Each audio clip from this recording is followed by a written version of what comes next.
welcome back to the Creative Heart Show, the show dedicated to the creative journey and the highs and the lows and everything in between. I'm joined in the studio today by a professional violinist, Anne Lovatt, or known in the industry as Anne Morphy. She's going to talk to us now about her career, and believe you me, she has performed in some amazing and very awesome places. But more than that, where she is now in her life is somewhat inspiring too. So stay tuned. Hi Anne, welcome to the studio. Hello.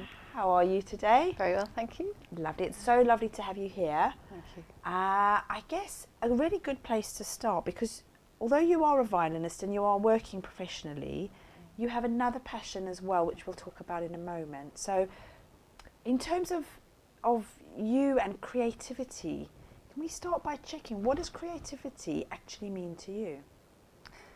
Goodness, well, creativity, I suppose, is just always being interested in other people and feeling that there's a point to everything, and doing things well. I'm very bad at sitting down and doing nothing. So I have a wonderful family and 2 careers, so everything's juggling. Yeah. I rarely sit down and do nothing, and I wouldn't really want to.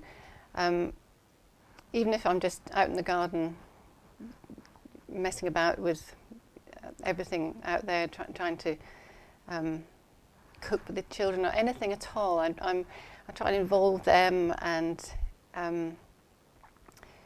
I suppose life juggling 2 careers, yeah. and being a mum, Yeah. you've got 2 children, Yes. brings with it a need for some level of creativity in terms of finding solutions, and that juggle in itself is where one needs to get sort of creative. Yes. in You a have to way. be very organised. I have a big diary, and everybody has a section in it.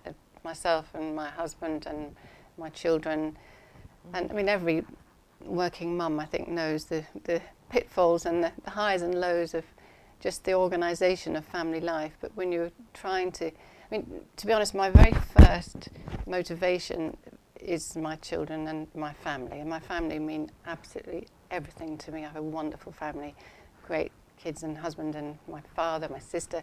That's a testament to you in a way, yes. I think, because they are a product as well of your own, I suppose, your own energy, what you've given them and how you nurture them. Well, I came from, I think, a good stock, and from that point of view, Your parents. my father's still going strong at 94, living up in Wonderful. Scotland, and very independent, lovely. Has his own big garden that he tends all the time, and he's lucky that he has a fantastic network of friends, and so the supportive nature. I see that because I'm not with him. He's in Scotland. I'm in Hertfordshire. Wonderful friends who support him, and I'm always very aware of how important it is to support people.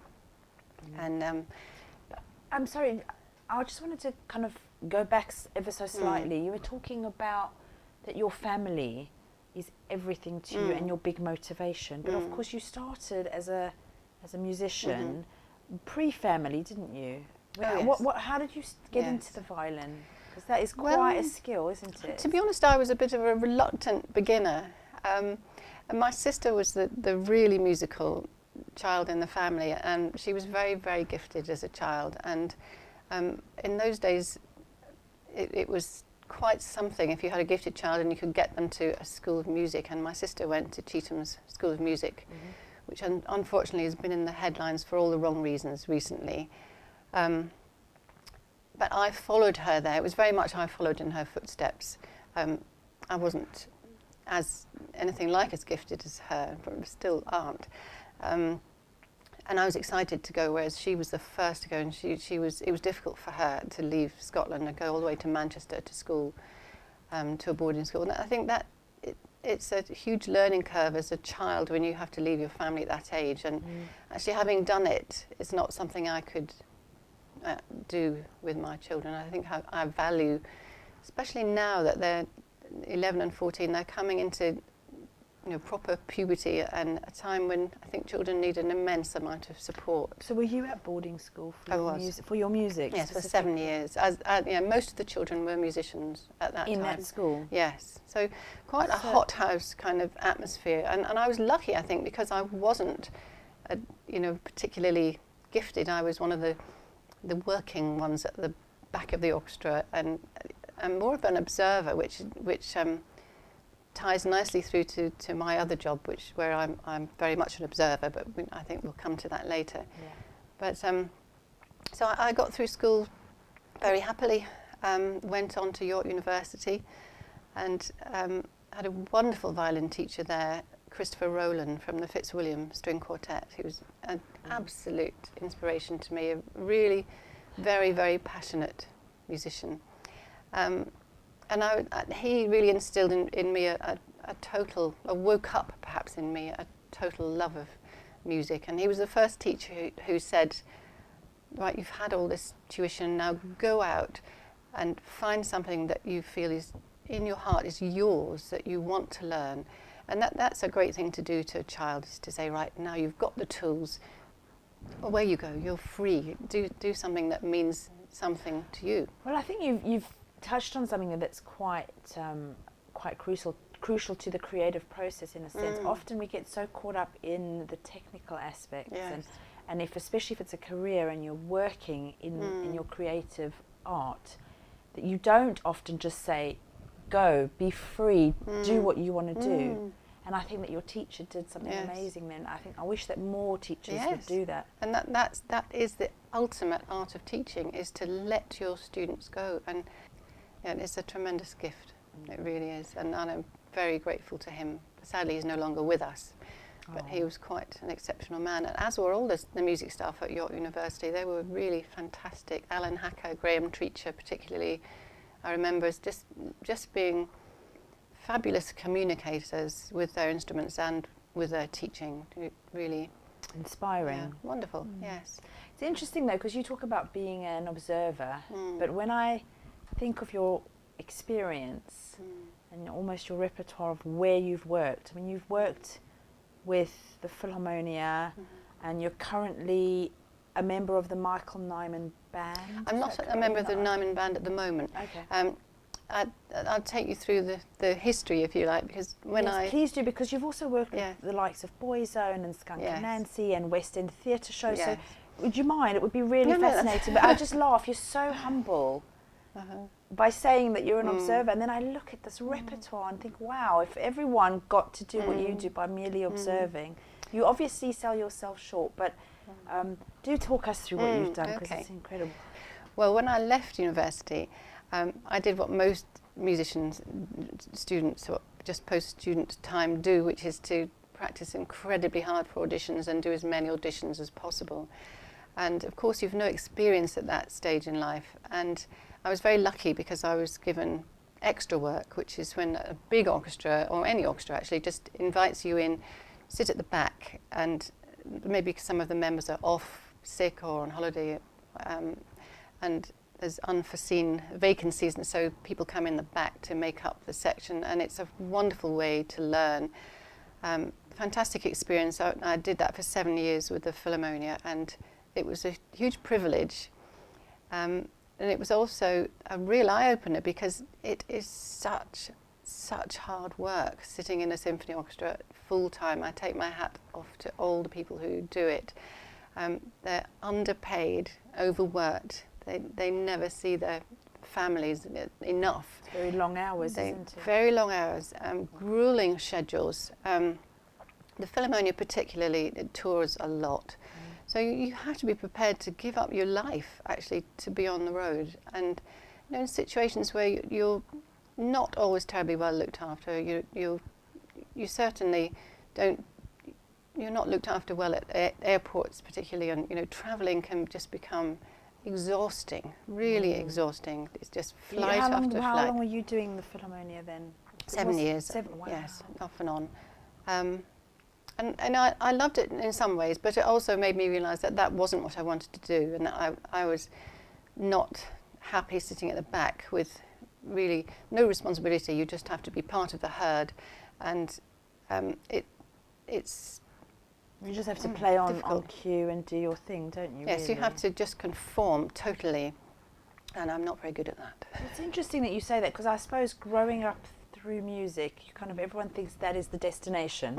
The ultimate place to be might be that for a lot of people until you actually get there. And I suppose that's a lesson for life, isn't it? Often that destination, that place that you are striving to get to, when you do get there, can feel a lot more disappointing than you thought it would. But it's that journey, because if you look at what you did to get to that point, that's where the real, I suppose, the real fulfillment. Well, I don't want to negate what to a lot of people obviously is a fabulous job. I mean, it can be very rewarding being a part of a symphony orchestra, but for me at that time, being at the back, just learning, it was just for that. It wasn't any more So than what that. came next for you then after that? Well, just diversifying out into different groups. I played for a long time with London Contemporary Dance Theatre, and I do love contemporary dance and ballet, and unfortunately they closed due to funding, and the money all went to Ballet Rambert. There was no room for two companies apparently, according to the Arts Council. That was a tragic loss, and I went on to work with Shobana Jaya Singh's dance company as well, and did a lot of touring. Wonderful work. It's just amazing to be on stage with dancers. They're interpreting the music, aren't they? The dancers are actually taking, they're putting it to something visual, and they're putting a different type of emotion, I suppose, and spin to it. So it makes it very interactive because you connect with the music. I mean, I do personally. When music is playing and you kind of close your eyes and you're connecting with it at a level. But then to see, I suppose, as a musician, to see the dancers doing that in front of you, in a sense, takes it to another level, doesn't it? And I think dancing for a career is the ultimate human sacrifice. Why so? So hard. The physical sort of abuse of their bodies constantly, all the time. It's so demanding. And again, incredible that people do it. And they can only do it for a short time because the dancer's life is so short.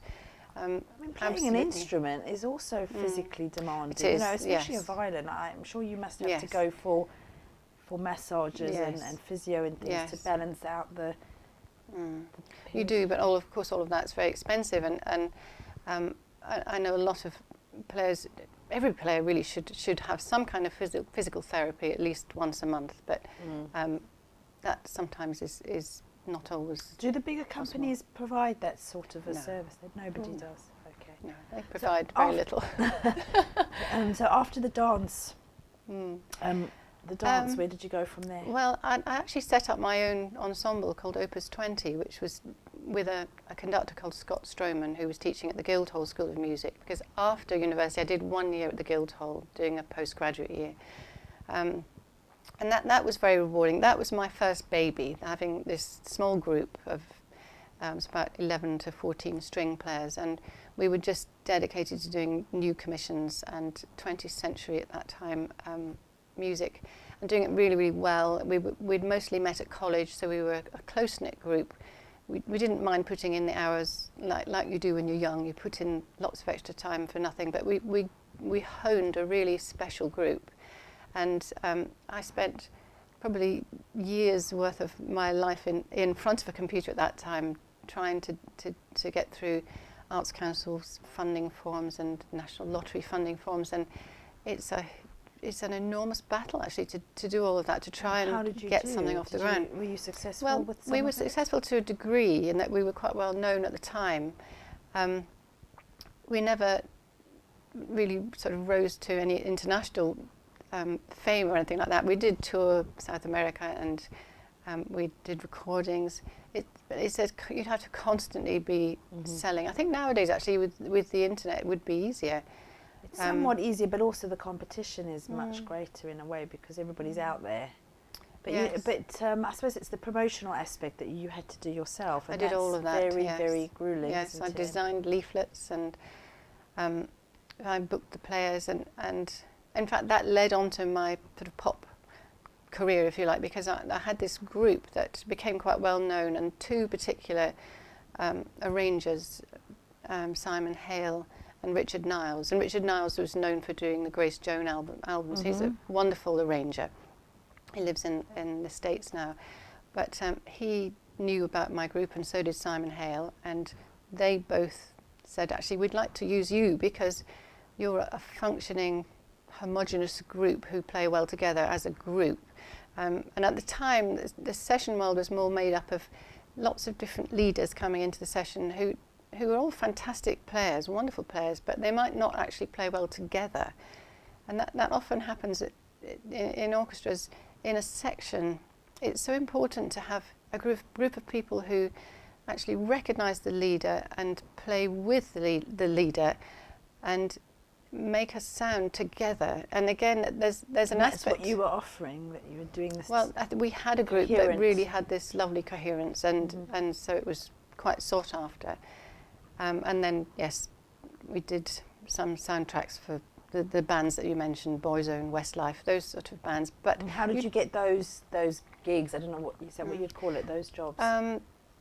Well, through the arrangers who have connections to the record companies, and the record companies and the bands would tend to ask the arranger to write the scores, and then they become the musical director for the session, and you know, they say, well, I'd like Anne because she's got Opus 20, which is a good group, and so that became quite a big part of my life for maybe 10 years. So Opus 20 opened up doors for you. It did, and yes, pop and music it was very rewarding at the time, and I think that the standard of our playing in the studio was very high, and but well, they must have been, because to be honest, to get those gigs, not if, you know, they must get lots of people who probably audition or try for them, and then you were, by the sounds of it, approached. Yes, which is quite something. So you must have.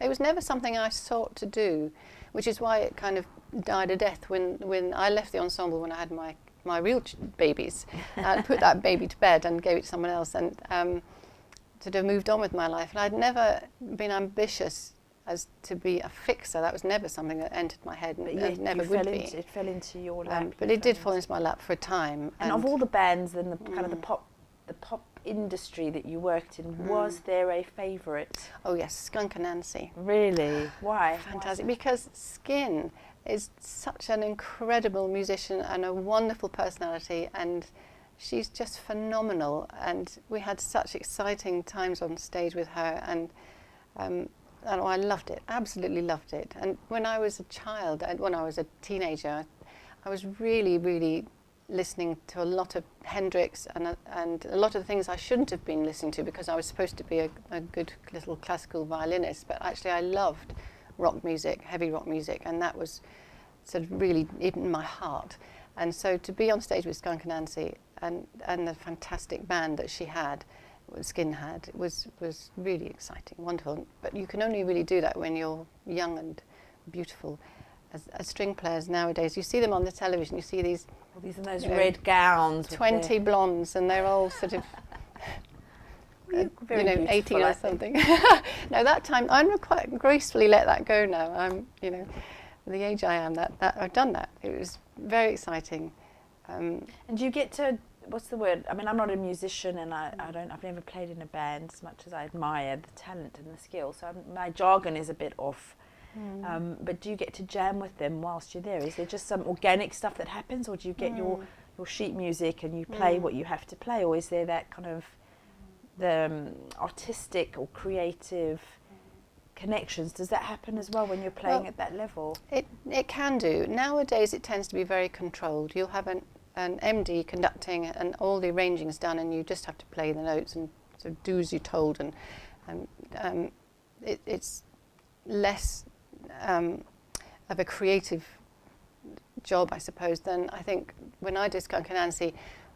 I, as a musician, and I wasn't an arranger, but we'd often be given a song, and she'd say, "What can you do with this?" And so we'd get together and we would jam and try things out, which was really exciting. Oh, that must be nice, because then you're using your, as you say, you're not just sitting at the back of the orchestra observing. You're able to really push yourself forward and create, and that's, I think, part of it. You know, at the end of the day, you're creating music, aren't you? So. Yes, and the musicians that I used who were very, very talented. were also full of ideas, and so it was a very sparky time and very different to my time touring with Oasis, and I think it's just to do with the sort of quality of musicianship, and Skin and her musicians were so free with their ability. They were so creative themselves. They were just brimming over with it and desperate to meet us and recognising our talents. It's about the music, wasn't it? Yes, and coming from a very different schooling, if you like, professional classical musicians, and not always the freest people on stage. Well, it's very disciplined, isn't it? The instrument and the format, because you're all working together on such a massive scale. There's so many moving parts. Each one has to be quite disciplined. Yes. Whereas I suppose when you move into that kind of stage with the pop and everyone's playing their own instruments, there's a lot more, I suppose, room for it. And with Oasis, was it very different? It was very, very different. And it was partly because the boys in Oasis couldn't relate to us at all. They just couldn't. Did they even try, though? Not really, no. There's quite a lot of egos involved in the industry. Huge. No, they weren't interested in the musical process, which was just telling. Yes. Isn't that very bizarre? Yes. My voice has gone really, really squeaky. Let me try that again. Wasn't that very bizarre? Yes, it was. And I think it's sad in a way that and I'm not talking about Oasis now at all, because I know there's great creativity there, but some bands are put together as a commodity, and that's always very soul destroying, because you know that some producer has decided that this will work and it's a commercial event. Sometimes it does, though. There are some that have done really, really well, but I suppose that's if the producers paired them together with the right vision and the right intention, where they needed to be put together because they do work well. And other times you can see that it's just done because it's going to sell. If there's enough money behind them, then yes. And look at the Spice Girls, perfect example. And they were huge. And I did play with the Spice Girls. Them, didn't you? Yeah, how I was pregnant at the time. I was pregnant at the same time as one of the males. I can't remember which one. The one with the curly afro. I'm not even going to attempt to. Mel, there were two Mels. There were two Mels, yeah. Anyway. Mel C and Mel. The sort of sunny Mel, I remember her as. She was lovely. And we played at Earl's Court, and I was out here, and so was she. And I remember the bass, the sound of the bass in those concerts, it kind of reverberates through every bone in your body. And I remember thinking, gosh, what's happening in there? What must my fetus be feeling? And incredible, really. It's interesting. I'd love to know what music the baby that you were carrying at the time's into. Well, right now he's into Jeff Buckley, and so that's I'm pleased about that. He's a great musician, but also he loves classical music. This is my son Thomas. Okay. He loves classical music, and he's very interested in film music, and he's interested in music in general. And so is my daughter, and I think she's a with a husband who's a musician and a mum who's a musician, mum and dad both. Because your husband's a working musician, isn't he? Yes. I'll just finish about my daughter, or she'll kill me. No, she's very talented singer and loves singing, and she's more rebellious. I think she's a bit more like me when I was her age, and I was really wanting to listen to Hendrix and not Mozart, and she's the same. How old is she? She's 11. Okay. Very. Well, I've got a 15-year-old, and it only gets a bit more rebellious, I'm afraid, before it's. I don't mind that. I think you've got to do that as a child, and you've got to find yourself. Yes. And my husband, yes, again, another musician, wonderful, passionate musician and trumpet player, and he's known as a lead trumpet player. He plays the principal trumpet for John Wilson's orchestra, which is an absolutely amazing group of players, right at the top of their game, real virtuoso strings, and everybody in the orchestra, they're just incredible. And they've done quite a lot of prom concerts over the years. Mike's on tour with them today down in Brighton, and yesterday in Bristol.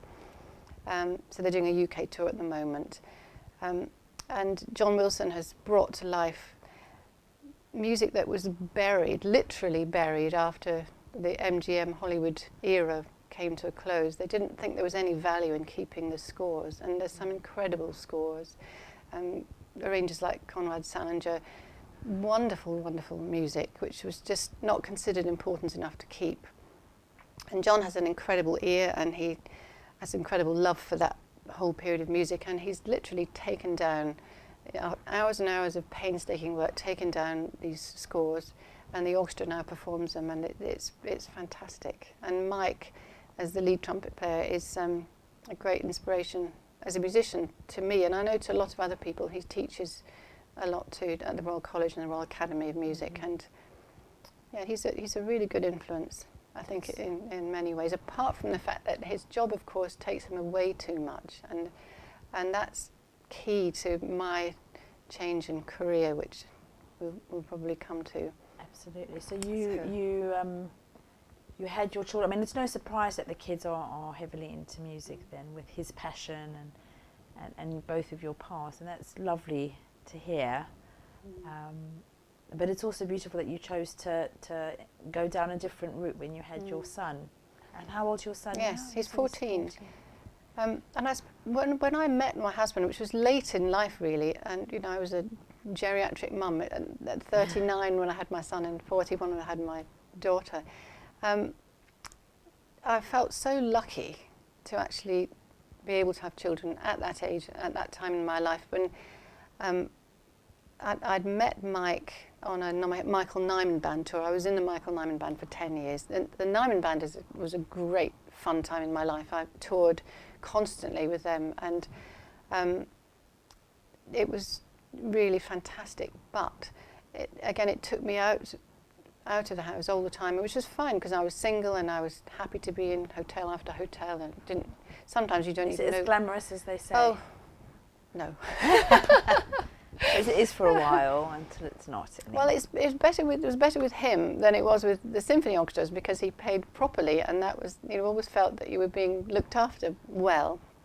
And we had great fun in the band. There were some lovely people. Does everybody get on? I mean, have you ever had any job that you've done where there has been animosity and a bit of tension and drama? Oh, yes, especially in the West End. Can you talk about some of the drama without? Well, I'll generalise because I don't want to be personal. But sometimes it's usually conductors come in who are not necessarily very talented. Now, they might have started life as keyboard players, and then because they know the right people, they've got quickly to a position of power. And sometimes they don't appreciate the professionalism and the value of the musicians they have around them. And they don't appreciate always that when you're sitting in an orchestra pit, your number one priority as a professional player is to do a good job. And they seem to think that they're not there just to facilitate that the best, which is what, of course, they are there. They're there just to make your job as easy as possible. They're there because you can't see the stage. You don't really need them for any other reason at all. Everything we do in the pit in an orchestra, you could do without a conductor, but you can't see the stage, so you can't see the visual cues. So you need a director, a conductor to bring you together for that. I mean, on a concert stage, you need a conductor to bring everybody together and really inspire them. That's the role of the conductor on a stage. Concert stage. Yes. Okay. Yes, but in a West End pit, it's really it's got to the stage in some West End pits where it's almost a feeling that anyone can do it as long as they can see the stage and they can beat time. And unfortunately, the quality of people in the West End is not always good. And in my experience, I've come up against, as some of the low points, people who often don't show proper respect and professionalism. And I led 3 West End shows. I led Joseph, Evita, and Love Never Dies. Wow. And I was very grateful for that work, and it was fantastic. I loved it. And when you say led, what do you mean? I was the sort of principal violin of the orchestra. And so in that role, it was sometimes politically my position to, if I spotted unfairness, which I really can't bear, then I would be the one to stand up and say, this needs sorting out. And so, yeah, that put me in difficult positions sometimes, but I'm not afraid to be put in difficult positions, and I feel passionately about musicians being respected in their job. When you see an injustice, it's much easier to stand up and fight for that, which is not about ego, which Yes. again is what's difficult, because you're grappling with, I would imagine, egos, and I'm sure some conductors must carry that with them because of the role that they play. Yes. And they need to have that to an extent. They have to have that confidence of self to lead the show in a sense, but equally, if you can see an injustice and you're dealing with an ego, it can kind of, I can imagine how that would get quite heated. And yes, and too often the ego gets in the way of the music, and really ultimately the music and the bringing together of the performance is the ultimate thing. That whoever's doing that is, then it's not really important. It's bigger than that, and unfortunately sometimes it's a tricky job. It's a tricky job to diplomatically get through, and working together sometimes in very cramped conditions in a pit, doing the same music night after night after night. It's a challenging job. And how do you feel at the end of the night once you've done a show or finished a concert? Besides, obviously, I'd imagine very spent, very exhausted, but at the same time, once you've successfully accomplished what you were there to do, how does that feel? Well, there's always a sense of achievement if you feel you've done well, you've done your best. And yes, as I say, it's a grueling job because you had to battle your way into London in the traffic, try and park and do the playing and then get home. And the time involved is always quite longer than you would hope, I suppose. And is there a lot of rehearsal time that comes in beforehand as well, or you? Well, that varies from job to job. Orchestrally, there's never really enough rehearsal time because, of course, rehearsals cost money, and the whole music industry is not as well subsidised as it should be. I did a fantastic concert last night where there was enough rehearsal, and it was a really wonderful experience, and that was with the City of London Sinfonia, who I've been a member of for 20-something years. And we were playing a piece by Carl Davis, and he'd written this piece which was all about the massive transport of Jews in 1938 from Czechoslovakia and other countries into the UK. Because after the Kristallnacht, when windows and everything was smashed in so dramatically, and the Nazis just paraded through the streets and wrecked everything, destruction everywhere, the Jews, I think, suddenly realised ultimately what danger they were in, and there was a movement in the UK to bring as many children as they could here. And so at least, I think, 10,000 children were brought to this country, and last night 1,000 of those, I think, were in the audience at the Camden Roundhouse. I didn't realise, it's just giving me shivers. Well, it's extraordinary. It's an extraordinary story. Imagine putting your only child perhaps on a train. They were meant to be from age 4 to, I think, age 12, but I think even a baby or two was thrust onto the trains. And we've got children, and to put your child and send them to who knows where. Yes, and they had to be sponsored. I think it would cost £50, which is a lot of money in those days. So again, there's a terrible unfairness. It was only the children of the well-to-do families who could make the connections in foreign countries and pay the money. They got their children out. But then you were doing this concert for them, which must have brought with it quite an emotional spin. And I suppose that for everybody in the orchestra who knew, I mean, this is an event with a real purpose, with a real emotional connection and an anchor. Yes. And that must have made for a beautiful coming together of all the moving parts, I would imagine. Yes, to be a part of something like that must feel very different from going onto a stage for a pop concert or rock concert. Yes, and a million miles from the West End. and How so? Well, just because it's so much more immediately meaningful and purposeful. And the City of London Sinfonia have a tremendous connection with the sort of Jewish care homes. And I do a lot of playing in elderly care homes where you go in with a string quartet and you talk and play music. And sometimes people might have quite serious dementia or Alzheimer's and they can't really remember anything about their past, but when you play a song to them and the words will come flowing back and it brings back memories for them. It's wonderful. Music is an incredible tool. It is. I mean, I've volunteered in a care home, and I know, with dementia and also some physical ailments where they're kind of locked into position and their muscles are very tense and tight. Yes. And when the music or the piano starts, they completely relax. And I Yes. suppose that's what you bring through your own art, is that sense of bringing. That's an feeling of amazing peace. tool.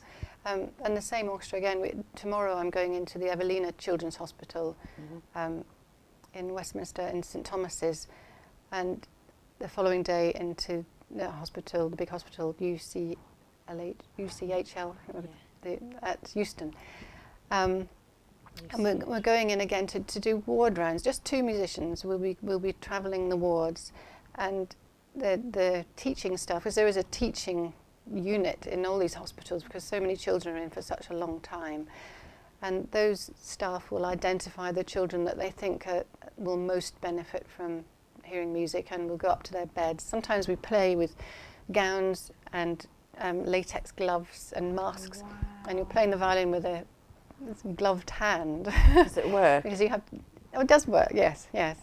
And so you go into a tiny cubicle and there's a terribly sick child, and you play and introduce your instrument and talk to them as if there's nothing wrong. You have to just hope that something will get through that will help them and soothe them, and sometimes a carer or a parent will say, oh gosh, they moved this part of their body or that part of the body, and they only do that when they're happy, or you might see a smile, you might actually get them talking or singing. Talk about making Wonderful. a difference. What an amazing thing to do. That is fantastic work. I really value it. So we've Really got do. you working on the West End, we've got you working in orchestras and on the pop circuit on stage, and then this, which is just magnificent. And then you've got your other career Yes. as well. So let's talk about that very briefly. Well, when I had my children, I had a huge dilemma because I was a busy player and my husband was a very busy player, and I couldn't really see how I could bring up a family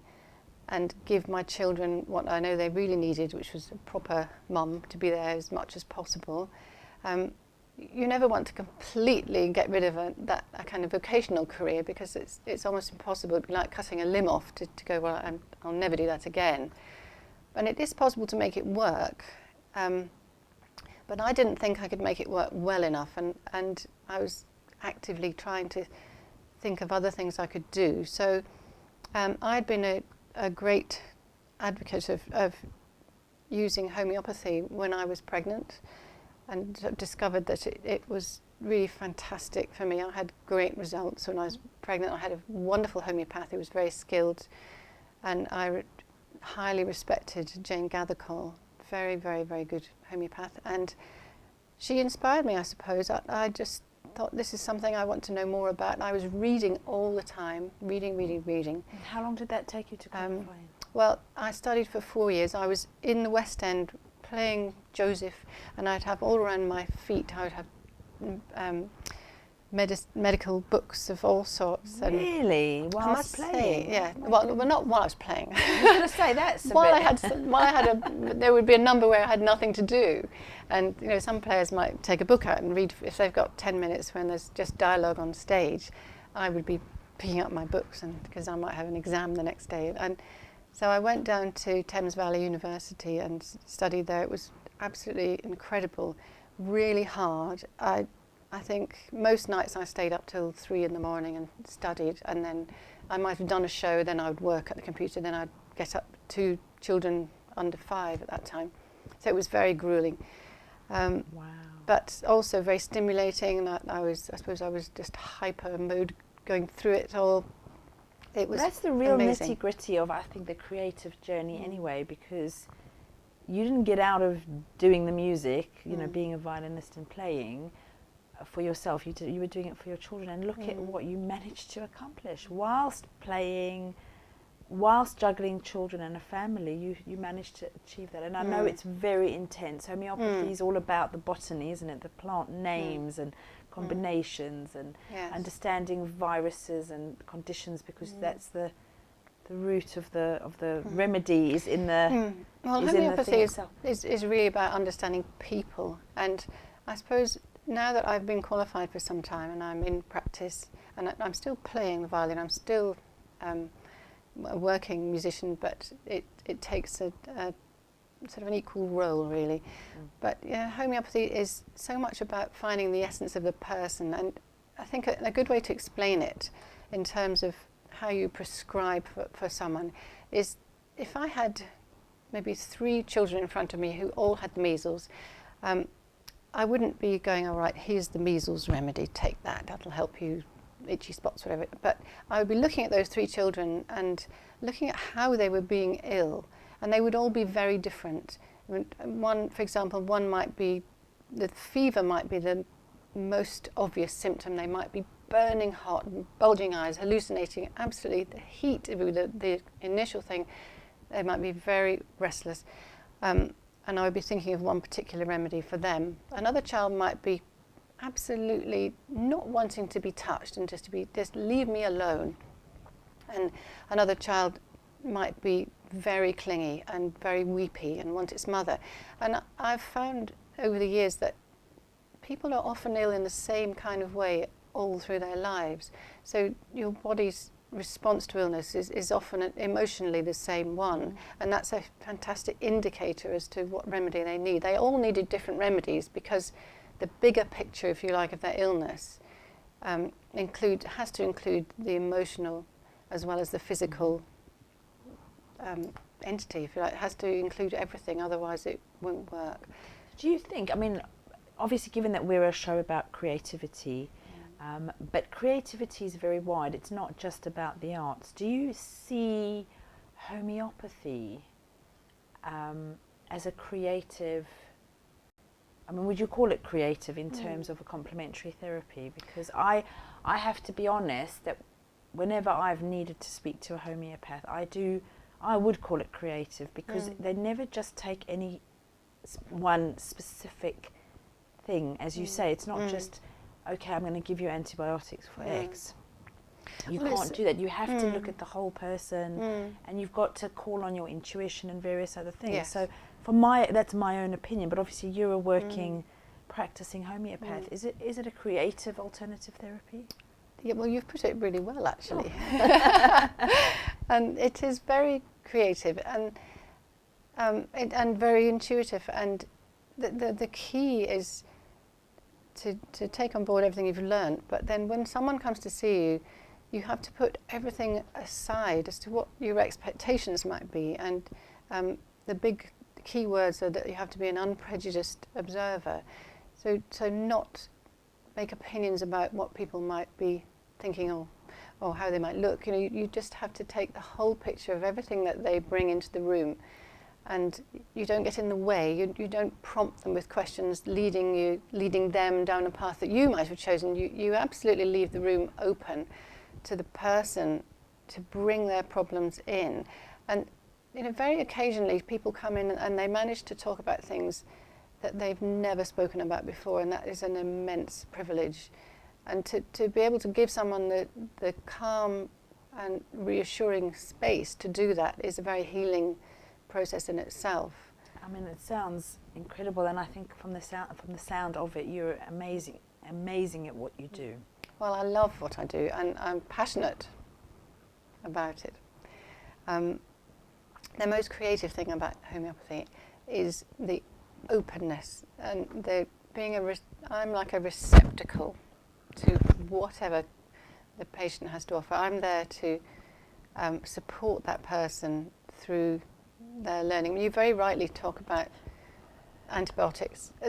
Conventional medicine is so different to homeopathy. They're actually such a fantastic complement to each other, and one day the world will realise that we need homeopathy and Chinese medicine. We need energy medicines to balance what we have in traditional medicine now. I think you're quite right. The creative, like I said with the teaching, the creative process is to set your pupil free, to enable them. And in health it's the same. You have to enable the person to take the steps they need to take to get well, because the body knows how to heal.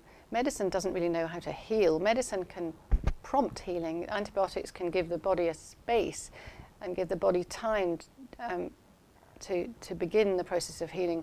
Homeopathy can push the body through the process of healing, and in an energetic way, And it's freeing you. Freedom is everything, I suppose. And if someone comes into the room with immense anxiety and stress, and you can't ignore that. That's part of their problem. It's part of the emotional state is part of the illness. And all too often in medicine, we compartmentalize. We have antibiotics and antidepressants and antihistamines. It's the body's natural response to a problem. You're not actually pushing the body through what it knows to be a safe response. A child's fever, for example, is a safe response to illness, and you have to allow that body to do its job. It's heating up to try and kill the organism that's invading it. And if you immediately give it something anti-fever like paracetamol all the time, you're not allowing the body the freedom to heal. And sometimes you prolong the effects of the symptoms. And sometimes when you take away a drug that has suppressed symptoms, you get a terrible rebound effect. And that's why people stay on medication far too long, and often multiple medications, because you have one medicine that might have a slight side effect that's difficult for the patient, and so they're given another medicine to counteract it. And there's really not enough research being done into cumulative medicines, and sometimes I see patients who are on 16 different drugs, and I'll say, wow, when did your doctor last talk to you about this, and how you might have been on one medication for 30, 40 years, and there isn't enough time in the conventional medical system to address these things. There isn't even enough time to do the kind of kidney function tests that everybody should have regularly when they're on certain drugs. There isn't the time, there isn't the money, and that's a terribly sad state of affairs. If anybody wanted to come and find you for homeopathy, how would they be able to get hold of you? Well, I have the website, yes, which is www.lovatt.homeopath.com. I also I go into a wonderful pharmacy on Berkhamsted High Street called Figs Pharmacy on a Monday morning, and I'm there really reaching out to people who can't necessarily afford homeopathy as a private practice. So I'm there on the pharmacy floor, not literally, but in the shop, advising and supporting people. Just that anybody can come in and ask me questions, and they have quite a good range of remedies there, and so people can access homeopathy very, very cheaply. Lovely, indeed. Thank you. I hope that people do contact you, because I can see your passion for it. Another question, going back to the music, and to your career as a violinist and everything. If any of our viewers are interested or are pursuing a career as professional musicians in that sense, is there any advice that you could give to them? Well, it has to be really in your heart and in your blood. You have to really want to do music, because it's a tough career. It's, as a profession, compared to a doctor or a lawyer, considering the amount of professional ability that people have to have, on a purely financial level, it's way down here. It doesn't compare at all. And even in society, as far as respect, it doesn't compare at all. It just doesn't. It does in Europe, but for some reason in this country, we don't seem to appreciate the arts quite the way we should, and just how important they are to everybody's everyday life. Would you change anything that you've done over the years, or would you still do all of it? I've really loved what I've done. I would have liked to have done a more medical training way earlier, and homeopathy has opened my eyes to so much, and I think we need an understanding of body energy. We need to not let go of this. The traditions of medicine that have gone back thousands of years, we need to hang on to ancient ways of practicing and of understanding the body that are more to do with intuition than anything. We need to try and understand that we're not just a machine and the parts might need tinkering with. We're actually a whole being that needs nurturing and nourishing, and it's sometimes a difficult goal to achieve in today's very stressful life. And musically, what are you working on at the moment? Well, as I said, I'm in the Children's Hospital 2 days this week. I'm actually going up to the BBC Scottish Symphony Orchestra to do a contemporary project in Huddersfield, next month. I do go into the West End, into fantastic shows, the Dirty Rotten Scoundrels show and Charlie and the Chocolate Factory as a deputy on violin, which I love. That's great fun. And quite nice for me to do that now as a deputy and not as a main chair holder, because I don't then have the responsibility of being there for 8 shows a week and having to think about putting deputies in when I need them. So I'm enjoying that. It's interesting because what I'm taking from this for anybody who's watching really is that there are many different ways to become to be a professional classical musician in the industry. There are many different roles, there are many different positions, and actually as a mum with a passion for homeopathy and a passion for your family and all of that, you're still able to stay very actively involved in the music, you know, in the classical music industry, doing what you love and what seems to be a real gift and a talent of yours.